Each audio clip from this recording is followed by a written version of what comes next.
আল্লাহ রাসূল বলছেন মাহাদি আসবে। রাসূল সাল্লাল্লাহু আলাইহি সাল্লাম বলে গেছেন তিনি হাসানের বংশে আসবে, ফাতেমার বংশে আসবে, তার নাম আমার নামে হবে, তার নাম, তার বাবার নাম, তার মায়ের নাম কি হবে রাসূল বলে গেলেন। তিনি কখন আসবেন আল্লাহ নবী বলছেন, অ পৃথিবীবাসী, আপনি সেই সঠিক জ্ঞান বিদ্যা না থাকার কারণে কিছু জাল জয়ীফ হাদিসকে পুঁজি করে বলছেন এই তো 2019 সালে আসবে, 19 সালে আসলো না, বলছে 20 সালে। সেই জন্য আমাকে অপ্রিয় হলো সত্য বলতে হয়। শেখ আমানুল্লাহ বিন ইসমাইল আল মাদানী হাফিজাহুল্লাহ বলেছিলেন, যদি ইমাম মাহাদি এই সালের ভিতরে না আসে তাহলে যে বলেছে তার গলায় গামছা লাগিয়ে টানা হবে। তো 20 গেল, 21 চলে যাচ্ছে, খবর তা নেই। এখন আবার সোল পাল্টিয়েছে, বলছে 23 সালে আসবে। নাউজুবিল্লাহ। আমরা বলছি ইমাম মাহাদি আসবে, মাহাদি আসবে 100%, কিন্তু কখন আসবে আল্লাহ ভালো জানে। পৃথিবীর কোনো বক্তা, কোনো আলেম, কোনো আল্লামা কেউ জানে না। কে জানে? আল্লাহ ভালো জানেন। পৃথিবীর জমিনে ঈসা আলাইহিস সালাম আসবেন, কখন আসবেন আল্লাহ ভালো জানে, আমার দেখার দরকার নাই। কিন্তু আফসোস, কিছুদিন আগে বাংলাদেশে এক ছেলে মুসা নবী দাবি করেছে, করে নাই? আপনারা মিডিয়ার জগতে যারা আছেন তারা জানেন। তা আমাকে জনৈক ভদ্রলোক বলল যে মুসা নবী দাবি করছি, যে অসুবিধা নাই। আরে আমাকে মুসা নিয়ে ভাবতে হবে কেন? মুসা নবী দাবি করলে আমার কোনো সমস্যা নেই, আরো কয়েকজনে করুক। তো কেন? আপনাকে বলছি মিডিয়ার ভাইয়েরা এই কথাগুলি পৌঁছিয়ে দেন।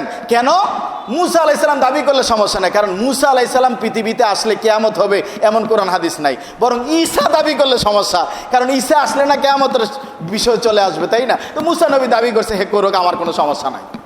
কোনো সমস্যা আছে কেউ যদি নিজেকে আদম দাবি করে? তাই তো মুসলিম জাতি আজকে তুমি অধঃপতনের অতল তলে, তুমি নির্যাতিত, নিষ্পেষিত, তোমাকে নিয়ে সমালোচনা করে তুমি 19 সাল বলছো ইমাম মাহদি আসবে, পৃথিবী ধ্বংস হয়ে যাবে। একবার বলেছো 2005 সালের 5ম মাসের 5ম তারিখে 5টা গ্রহ একত্রিত হবে আর ধ্বংস হয়ে যাবে সবকিছু। আমরা সেই দিন ছাত্র ছিলাম, বলেছিলাম অসম্ভব, ইম্পসিবল, ধ্বংস হবে না। আল্লাহ বলছে কুল্লু মান আলাইহা ফান ওয়ায়াবকা ওয়াজহু রাব্বিকা যুল জালালি ওয়াল ইকরাম, সব কিছু ফান হয়ে যাবে, বিলীন হয়ে যাবে, ধ্বংস হয়ে যাবে, কিন্তু আল্লাহ রাব্বুল আলামিন ব্যতীত, সুবহানাল্লাহর চেহারা ব্যতীত, আল্লাহ ব্যতীত। অতএব মানুষের কথায়, জ্যোতির্বিজ্ঞানের কথায়, কোনো আল্লামার কথায়, কোনো খতিব পীর সাহেবের বক্তব্যে, কোনো জ্যোতিষীর কথায় পৃথিবী ধ্বংস হবে না, হবে না, হবে না। বরং আল্লাহ রাব্বুল আলামিন যখনই প্রয়োজন মনে করবেন পৃথিবী ধ্বংস করবেন, যেহেতু আল্লাহ রাব্বুল আলামিন এটা ধ্বংস করবেনই করবেন, ফায়সালা দেওয়া আছে। কোরআনের শেষের দিকে সূরাগুলি পড়ে দেখেন, আল্লাহ বলছেন ইজাস সামাউন ফাতারাত, আকাশ ভেঙে চৌচির হয়ে যাবে, চূর্ণ বিচূর্ণ হয়ে যাবে। আল্লাহু আকবার, একটার পর একটা কথা বলছেন। তো সুতরাং আমি সেই দিকে যাব না। বলছিলাম যে ইসলামী শিক্ষা গ্রহণ করতে পারে না সঠিকভাবে, এই জন্য মুসলিমদেরকে নিয়ে মানুষ সমালোচনা করে, মানুষ সমালোচনা করে। পৃথিবীবাসী এই সাহস হয় কি করে?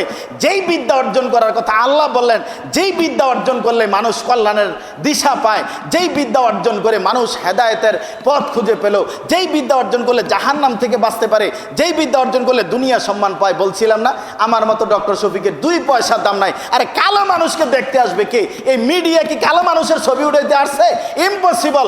আমি ডক্টর শফিকের ছবি উঠাতে আসে নাই, বরং তারা কোরআনের আলোচনাকে, হাদিসের আলোচনাকে, কোরআনের মূল্যায়ন করে কোরআনের কথাকে মানুষের কাছে, জাতির কাছে দেওয়ার জন্য এসেছে। কোরআনকে ভালোবেসেছে। কোরআনের উপরে কাপড় আছে না? কোরআনের উপরে কাপড়ের কোনো দাম নাই, কিন্তু সেই কাপড়টা কোরআনের সাথে থাকার কারণে এই কাপড়টা অন্য কাপড়ের মতো মর্যাদা, বরং মানুষ এটাকে আলাদা মর্যাদা দেয়। আপনার ঘরে চৌকাঠ আছে, কাঠ আছে, এটার এত মর্যাদা নাই, কিন্তু কোরআন যেটার উপরে রেখে পড়েন রেহাল বা তাক, এইটার একটা মর্যাদা আছে। কেন? সৎ সঙ্গে স্বর্গবাস, অসৎ সঙ্গে সর্বনাশ, সঙ্গদোষে লোহাও বাসে, কথা বলে না? মানি হলো এটা ভালোর সাথে থাকার কারণে এটার মর্যাদা বেড়ে গেছে। অপৃথিবীবাসী কোরআনের সাথে থাকার কারণে আমি ডক্টর শফিকের দাম এসেছে, রাসূলের হাদিসের সাথে থাকার কারণে আমি ডক্টর শফিকের দাম এসেছে। আমার মতো না হাজারো আমার মতো ডক্টর শফিকে পড়াইতে পারবে, 2 পয়সার দাম নাই। যখন তার মানে কি? আপনার বর্তমান সময়ে শ্রেষ্ঠ বিজ্ঞানীদের একজন বলা হতো স্টিফেন হকিংকে, তাই না? স্টিফেন হকিং তার বিদ্যাকে, তার মেধাকে, তার মননকে, তার মানে বিজ্ঞান চিন্তা যে করেছে, বিজ্ঞান মনস্ক যে কথাগুলি বলেছে, যে থিওরি দিয়েছে, আমি শ্রদ্ধা জানাই, সেলুট জানাই। কিন্তু আমি ততদিন জানিয়েছি যতদিন ভালো কথা বলেছে। যেই দিন বলেছে যে জান্নাত জাহান্নাম কল্পনার জিনিস, পরকাল বলতে কিছু নাই, আল্লাহ বলতে কিছু নাই, সেই দিন থেকে আর আমি তাকে শ্রদ্ধা করি না, করি না। কারণ 2 পয়সার দাম নাই। পৃথিবীর জমিনে অ্যারিস্টটলের মতন, সক্রেটিসের মতন কত হাজারো গুণীজন এসেছে।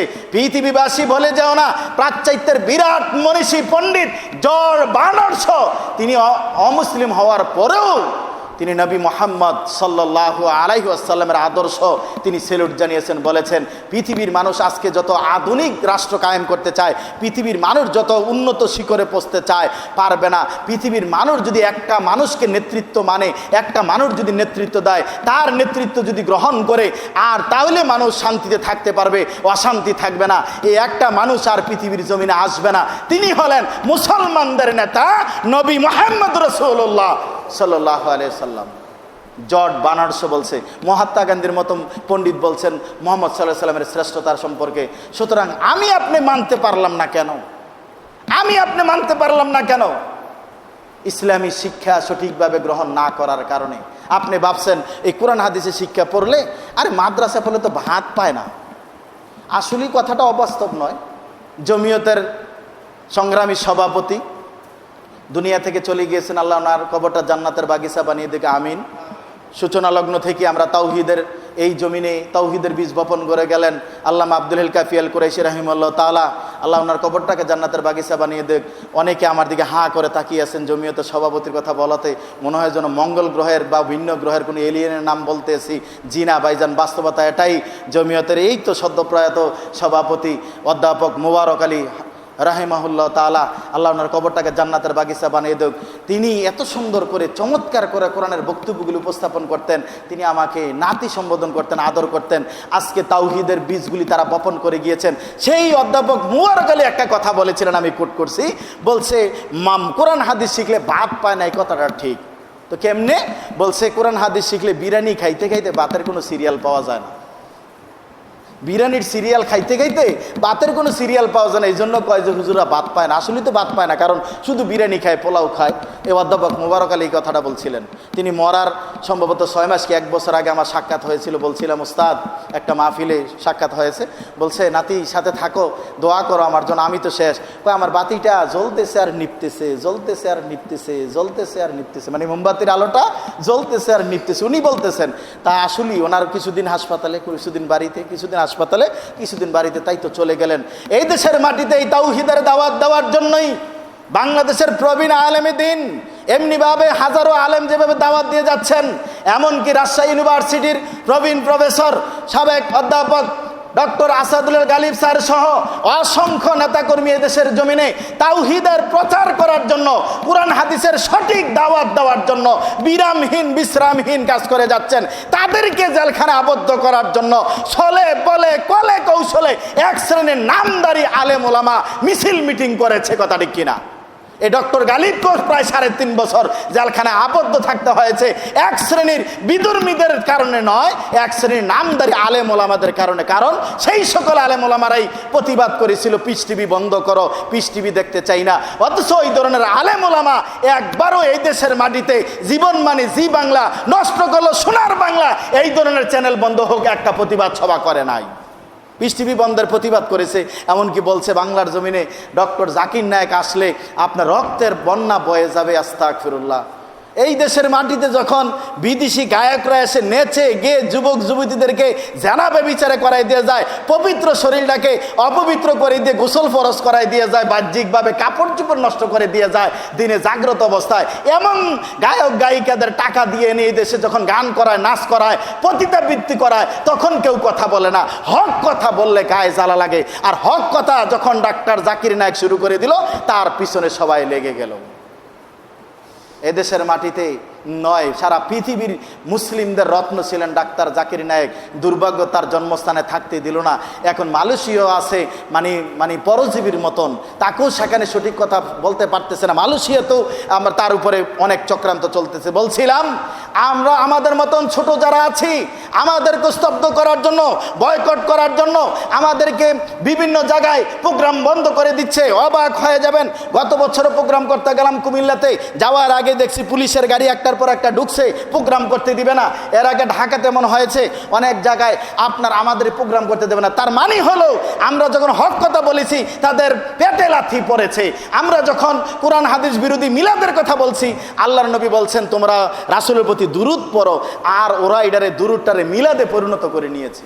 রাসূল বলছে আজানের পরে দুরূদ পড়ো, আর তারা আজানের আগে দুরূদ পড়া শুরু করে দেয়, উল্টিয়ে দিয়েছে। এই জন্য তারা সঠিক এলেম অর্জন করতে পারে নাই, সঠিক ইলম অর্জন করতে পারে নাই।